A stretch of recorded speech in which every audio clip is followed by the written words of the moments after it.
Tadahao! Aujourd'hui, je vais vous parler de la censure en Chine. Mais avant de commencer, n'oubliez pas de cliquer sur le bouton s'abonner juste en dessous pour vous abonner à ma chaîne YouTube et recevoir toutes mes vidéos. On commence tout de suite. Alors, est-ce qu'on ressent vraiment la censure en Chine et sous quelle forme précise?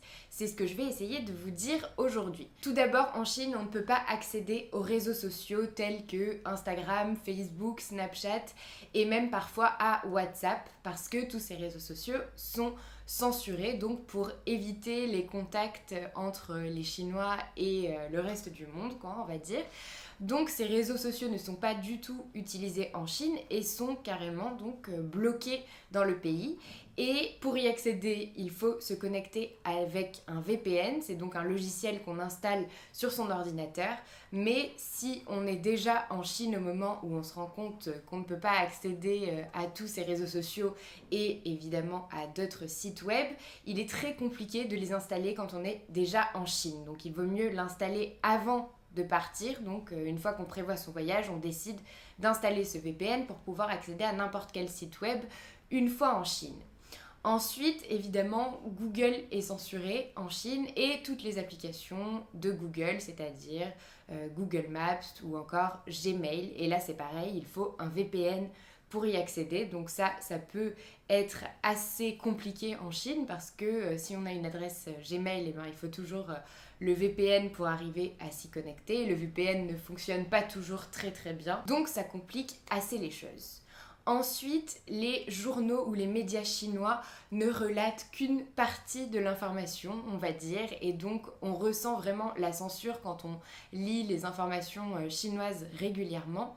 On voit que les informations qui sont écrites dans les médias chinois sont complètement partiales. Et d'ailleurs, quand on discute avec certains Chinois, on se rend compte qu'ils n'avaient pas la totalité des informations en leur possession, donc pour pouvoir se faire leur propre opinion sur tel ou tel fait qui s'est passé.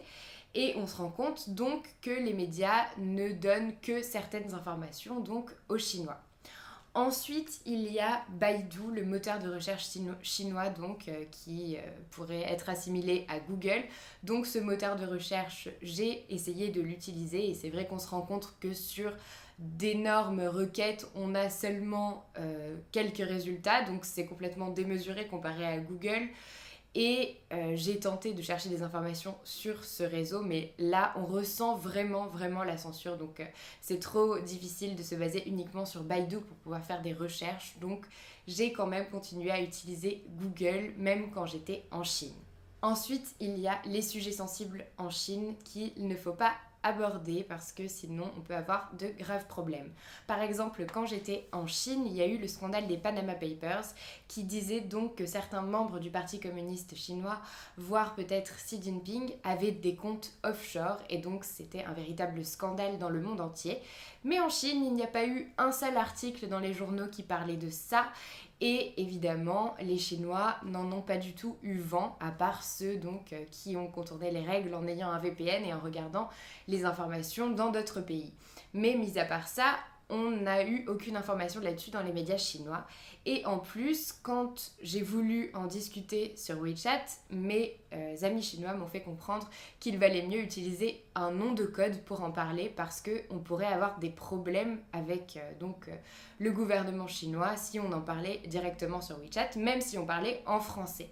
Donc nous avons établi un nom de code pour les Panama Papers pour pouvoir discuter librement, entre guillemets, de ce sujet, mais pour vous dire que la censure était vraiment omniprésente, même quand on discute sur WeChat avec ses amis. Enfin, je voulais vous dire aussi que pendant que j'étais en Chine, il y a eu un sommet à Pékin pendant une semaine et que tous les VPN ont cessé de marcher pendant une semaine. Donc en fait, j'ai réalisé à ce moment-là que les VPN étaient quelque peu tolérés par la Chine et par le gouvernement chinois parce qu'il y avait beaucoup d'étrangers qui partaient étudier en Chine ou habiter en Chine, mais qu'à tout moment, en fait, la Chine pouvait contrôler ces VPN et décider de complètement les arrêter.